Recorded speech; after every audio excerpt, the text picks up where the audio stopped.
Mañana política, mañana económica. Nos acompaña en estos micrófonos de la pública el secretario general de la UGT, el señor Álvarez, Pepe Álvarez. ¿Qué tal se encuentra? Buenos días. Hola, buenos días. Gracias por venir a la radio en una mañana en la que acabamos de conocer el dato de IPC adelantado del mes de noviembre.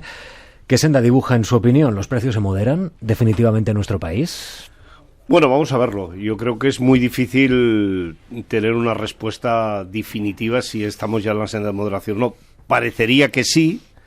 Y lo que parece también que están disparados son los beneficios empresariales, porque si no es muy difícil entender que la inflación subyacente y la inflación prácticamente se están tocando. Eso quiere decir que efectivamente las empresas están haciendo caja.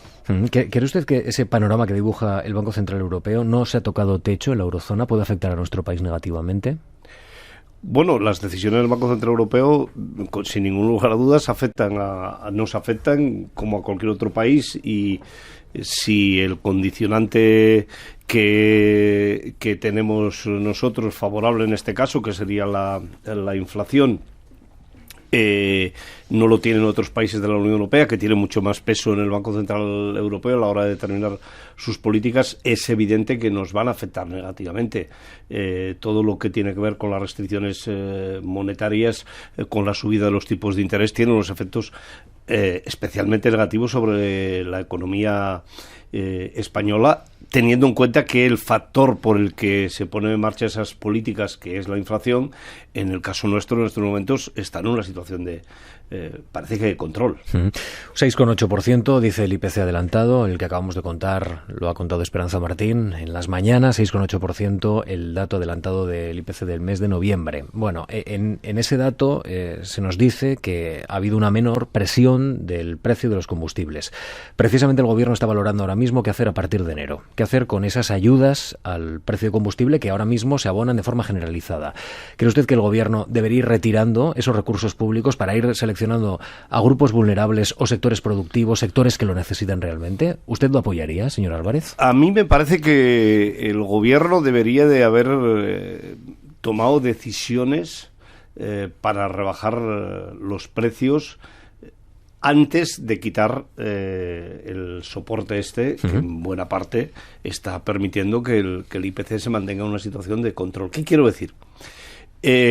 A mí me parece que el precio de los carburantes en estos momentos en nuestro país no tiene una relación directa con el coste.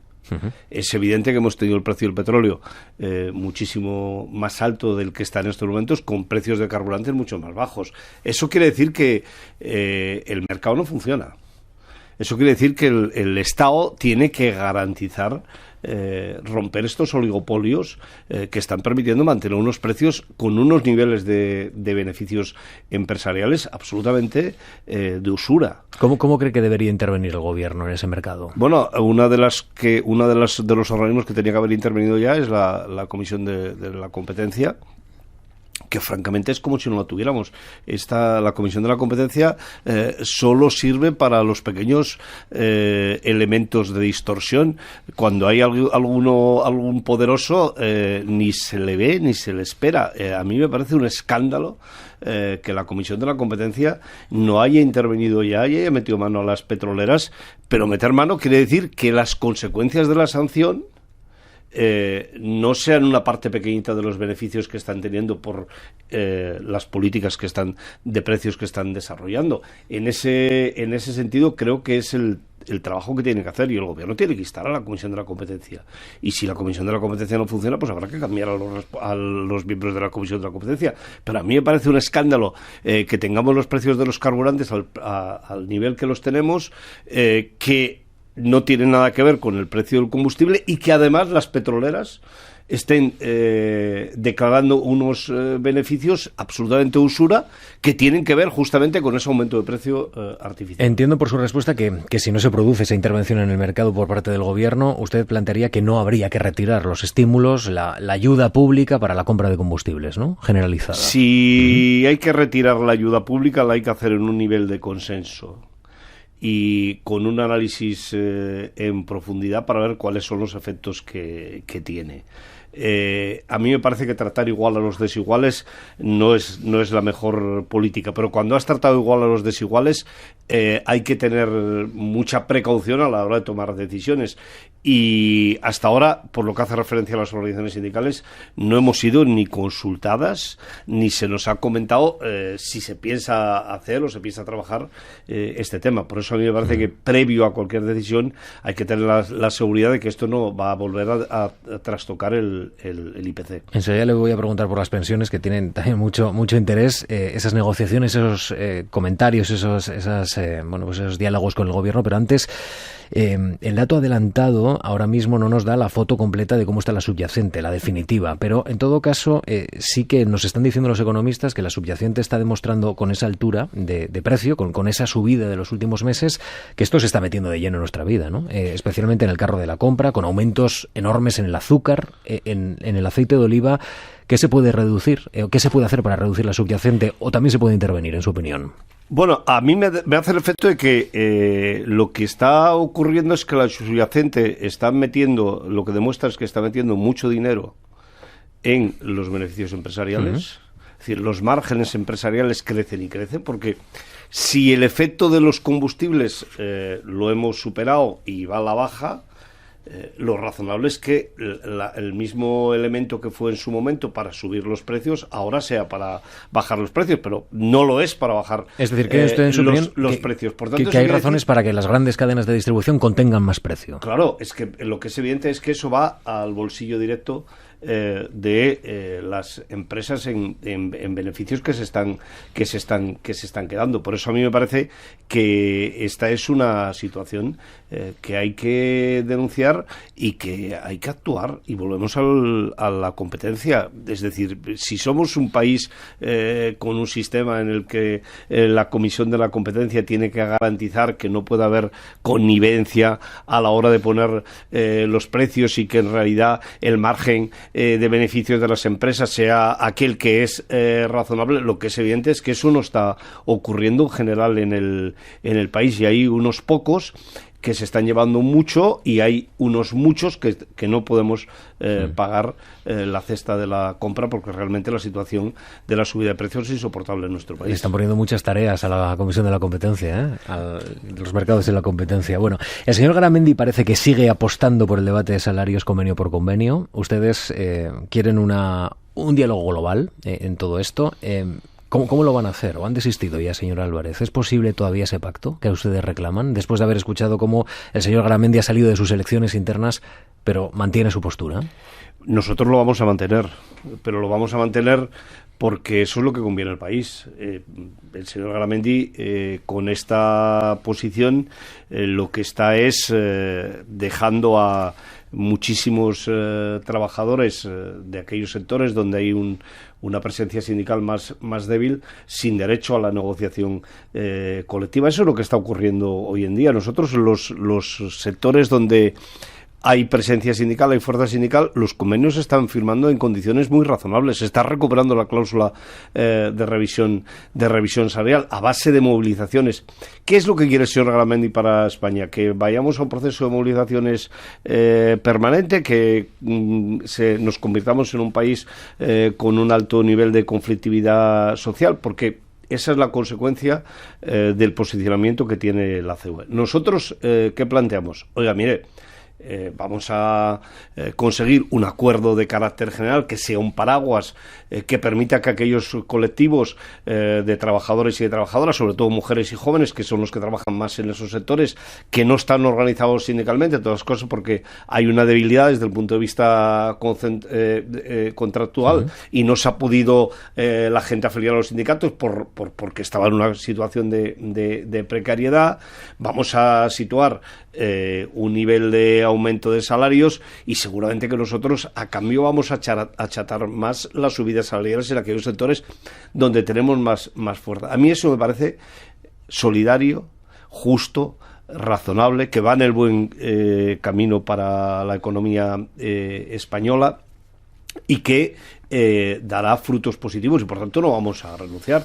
Y el señor ¿Cuál va a ser el Garamendi, siguiente paso? Porque hemos visto movilizaciones, una manifestación por el centro de Madrid. ¿Cuál es el siguiente paso y cuándo? Pues señor Álvarez? estamos en pleno debate entre las dos organizaciones sindicales, porque en enero estrenamos miles de convenios que han caducado y que tenemos que volver a renegociar, y vamos a ir incrementando dos cuestiones. Por un lado, la coordinación, de tal manera que las movilizaciones no sean tan aisladas, sino que sean más colectivas, que sumemos a más sectores, y por otro lado vamos a también coordinar más a nuestras propias organizaciones.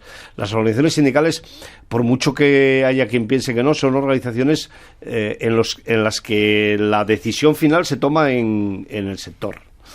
Se toma en el centro de trabajo. La dirección influye relativamente. Bueno, vamos a intentar influir un poco más para que efectivamente vaya mejorando. Yo ahora podría venir y decir que a partir del mes de junio del año 22, los convenios que se han firmado con aumentos salariales sustancialmente mayores a la media que conocemos, porque es el momento en el que hemos empezado este proceso de movilizaciones, y es verdad, pero realmente es triste que tengamos una patronal que solo se mueva por la movilización. Realmente es dramático tener un país que tenga tan poca visión de país y del propio sistema económico, ¿no? Señor Álvarez, su sindicato rechaza la propuesta del Gobierno para elevar de 25 a 30 años el periodo de cálculo de las pensiones. Sí. Yo creo que el ministro ha vuelto a equivocarse. Este es un debate que desde nuestro punto de vista no es necesario abordar hoy.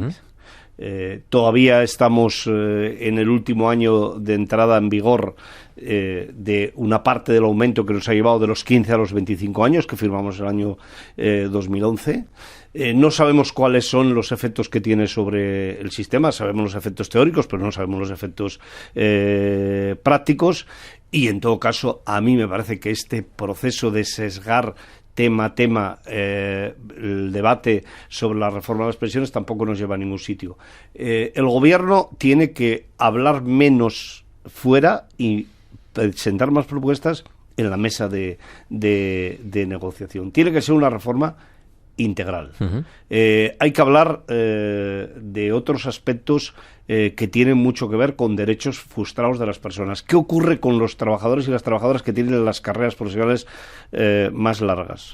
Que tienen 40, 45, 48 años de cotización a la seguridad social. ¿Va a haber algún elemento positivo para esos trabajadores, como ocurre con la mayoría de los sistemas europeos? No lo va a haber. El Gobierno plantea que se elijan entre los mejores 28 años. ¿Esto es insuficiente? Tampoco yo acabo de entender muy bien la propuesta del ministro. Lo digo porque quizás si nos lo explicara él un poco más, todos lo entenderíamos mejor, porque dice que son 30 años lo que van a pedir, pero sin embargo podría deducirse lo que dice, que son 28. Pero él ha dicho que son 30 los que quiere introducir. Entonces, es que no me interesa nada entrar en el debate de si son 28, 30, si elige dos, el ministro ha dicho una cosa que es neutro, que la Seguridad Social ni gana ni pierde. Pues oiga, si la Seguridad Social ni gana ni pierde, déjalo como está. No empieza a intentar pelear incluso colectivos de pensionistas. Los que van a salir beneficiados con los que no van a salir beneficiados. Creo que hay que volver a la mesa de negociaciones. Yolanda Díaz dice que no cuenta con el apoyo de Unidas Podemos esta propuesta del ministro. Entonces, ¿con qué propuesta o con qué apoyo tiene alcanza la propuesta del señor Escrivá? Es decir, ¿está solo en esta operación, en esta iniciativa? A mí me parece que eso es una buena pregunta que deberías de trasladarle la primera ocasión que tengas. Nosotros le hemos dicho al ministro no hace muchos días que tanto Unai Sordo como yo tuvimos una conversación con él, dos cuestiones que son fundamentales. Primero, tiene que haber un acuerdo integral. Eso quiere decir, como decía antes, que hay que meter más elementos que los que hay en estos momentos encima de la mesa, incluido el mantenimiento del contrato de relevo, que tiene que rehacerse a primeros de año para que se puedan continuar jubilando personas en el sector manufacturero y que sean relevadas por un joven. Hay una situación de discriminación que no se ha abordado en relación con la mujer, que viene del acuerdo del año 2011, que no se ha cumplido por parte del gobierno, que tenemos que examinar y tomar medidas justamente para acabar con esa situación de discriminación. Pero hoy en día, si en los 10 últimos años previos a la jubilación no tienes cotizados 2 años a la Seguridad Social, no cobras pensión.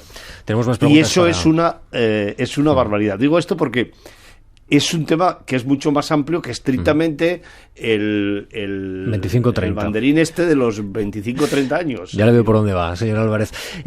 Tenemos más preguntas para usted, se las va a formular nuestra encargada de los temas de laboral, Esperanza Martín, ya la conoce muy bien. Esperanza, cuando quieras.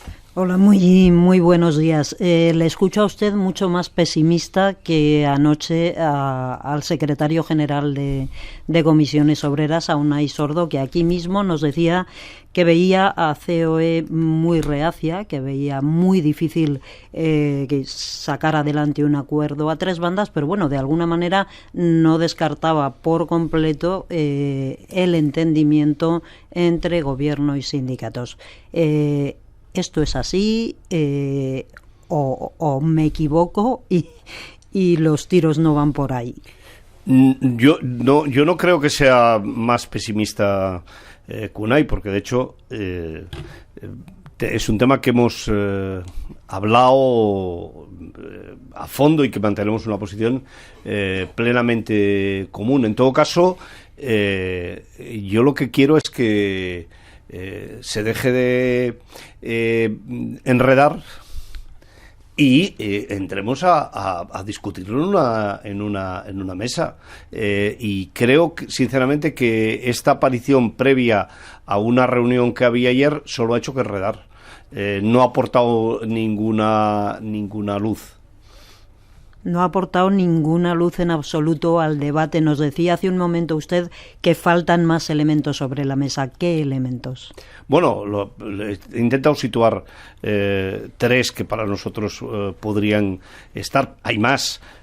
Los problemas de equidad entre hombre y mujer que se derivan del acuerdo del 2011 que no han estado abordados. ¿Qué ocurre con las largas carreras profesionales? ¿Qué ocurre con el contrato relevo? Es decir, hay o qué ocurre con las personas que tienen cotizados 30 años, no han cotizado en los últimos 10 años 2 y no tienen derecho a cobrar ninguna pensión, por poner 3 desajustes absolutamente garrafales que tiene el sistema de pensiones en nuestro país y que no hay ningún sistema europeo que tenga situaciones de una injusticia tan grande como esta, ¿no? Aunque sean muy pocos, hay muy poca gente en términos absolutos que tenga 30 años cotizados, que no haya cotizado durante los últimos 10 y que no tenga derecho a pensión. Pero es que es igual, aunque sea uno solo, es una injusticia tan manifiesta que parece razonable que justamente porque es uno solo haya que abordarla. El gobierno ha comprometido esta reforma antes del 31 de diciembre. ¿Hay tiempo? Son 5 semanas, 4 semanas. Bueno, todos estamos un poco tocados siempre por las fechas, ¿no? Porque luego resulta que no pasa nada. Llega el 31 de diciembre, viene el 1 de enero, incluso pasa el Reyes y nos volvemos a sentar y podemos volver a hablar del tema. 2. En los compromisos que el gobierno ha enviado a la Unión Europea a raíz de los fondos Next Generation, no aparece exactamente qué reforma hay que hacer. Por tanto, aquí hay un margen. Y después hay otra cuestión que no ha salido y que el día que salga será también objeto de un gran debate, que es el destope de las cotizaciones. Que lo hay que hacer. Es decir, que esa sí que es una medida absolutamente necesaria para cumplir con la Unión Europea. Tenemos que ir a un destope que genere más recursos financieros para el sistema de pensiones. Somos el país de la Unión Europea que tiene el destope, que tiene el tope más bajo, y ahí hay un camino que hay que recorrer. Algo, si me permite, Íñigo, decía ayer el documento del Gobierno. Yo no sé si de alguna manera también se planteó en qué proporción podía subir la pensión máxima, o eso no figura en el documento. Está en la mesa también. Es una de las cuestiones que es evidente. Si hay destope de la cotización, tiene que haber destope de la pensión máxima.